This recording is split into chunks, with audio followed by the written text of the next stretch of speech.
Hello everyone, আমি ফয়সাল করিম মাসুদ। আপনারা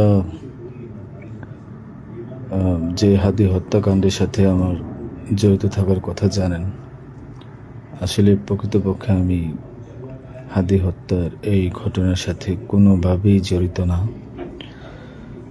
এটা একটা মিথ্যা বানোয়াট, একটা চক্রান্ত, যার কারণে আমি দেশ ছেড়ে চলে আসতে বাধ্য হয়েছি। আমি দেশ ছেড়ে চলে এসেছি এখন দুবাইতে আছি। আমার দুবাইয়ের 5 বছরের মাল্টিপল ভিসা ছিল। যেভাবে হোক অনেক কষ্ট করে দুবাই চলে এসেছি। আর আপনারা এই হাদি হত্যাকাণ্ডের জন্যে মিথ্যাভাবে আমার ফ্যামিলির সবাইকে জড়াইছেন। তাদের কোনো দোষ নেই, তাদেরকে আপনারা সবাই মিথ্যা হয়রানি করছেন। যেভাবে পারছেন সেভাবে অত্যাচার করছেন। আসলে এটা বলে বোঝানোর মতো না। আপনারা অনেক অত্যাচার করছেন, মিথ্যাভাবে তাদেরকে ফাঁসিয়েছেন, আমাকে ফাঁসিয়েছেন। হ্যাঁ, হাদির সাথে আমার সম্পর্ক ছিল। আমি গিয়েছিলাম তার অফিসে যাওয়ার পিছনে কারণটা হচ্ছে,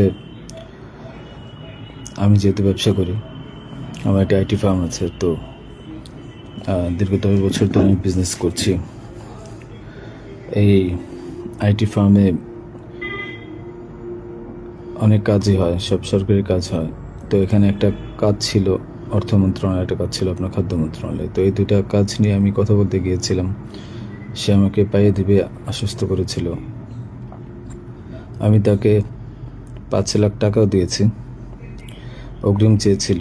এবং তার এই যে আপনার যে প্রোগ্রামগুলো, এগুলোর ডোনার হিসেবে আমাকে থাকতে বলেছিল। আমি থেকেছি এবং তার প্রোগ্রামগুলোর জন্য যত টাকা লাগতো আমি দিয়েছি। এবং লাস্ট যেদিন শুক্রবার, ওই দিনে তাকে আমি 10,000 টাকা দিয়েছি তার ওই প্রোগ্রামের জন্য। এখন কথা হচ্ছে,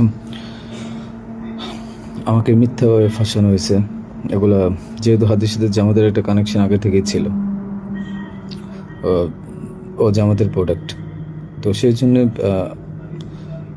জামাতিরা কোনোভাবে এই ঘটনা ঘটেছে। ওই বাইকের মধ্যে আমি ছিলাম না, এবং ওই বাইকের চালকও আমার কোনো ছোট ভাই ছিল না। আমাদের দুজনকে মিথ্যাভাবে ফাঁসিয়েছে। এখন কি বলবো, এই জন্য আমার পরিবার ভুক্তভোগী।